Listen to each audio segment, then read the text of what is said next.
Félix de Azara fue un militar y naturalista que nació a principios del siglo XVIII en la pequeña localidad oscense de Barbuñales. Él vivió en una época en la que aún se estaba cartografiando el mundo.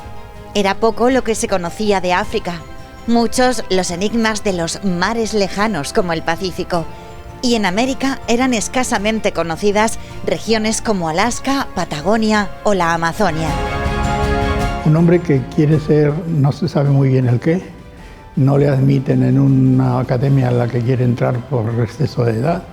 Después se hace ingeniero militar, que será su profesión de verdad toda la vida, experto en fortificaciones, en vallas, en explosivos, en defensa de instalaciones. Combate, es un soldado valeroso que en 1775 es herido mortalmente en la toma de Argel y lo salvan de milagro, lo dan por muerto tirado en una playa, pero un marinero le saca la bala al presunto muerto con un cuchillo y salva la vida.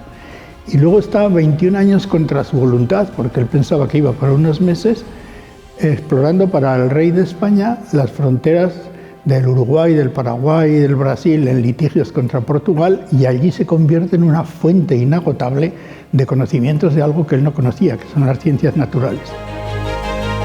Una vez concluidos sus trabajos, hubo de permanecer en esas tierras durante 13 años, esperando que le permitieran regresar a la península.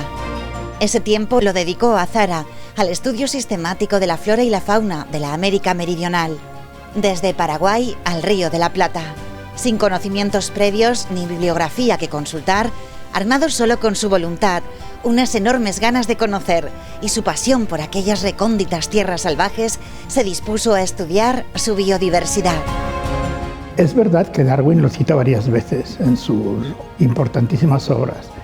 Y Azara, que es ultracatólico, podía decirse, como todos los ilustrados españoles de su tiempo, no niega el creacionismo ni la existencia de un Dios omnipotente que pone en marcha la vida en el planeta. Pero por no saber ciencias naturales, es tan observador, lo apunta todo lo que otros hubieran dejado, que al final llega a conclusiones científicas que contradicen al naturalista más importante de su época, que era el francés Buffon. Y entonces esas anotaciones causan pasmo por su abundancia y su precisión. Consiguió describir 448 especies de aves, además de una gran cantidad de cuadrúpedos. Su obra científica y su vida como naturalista son hoy un valioso legado que se debe preservar y dar a conocer.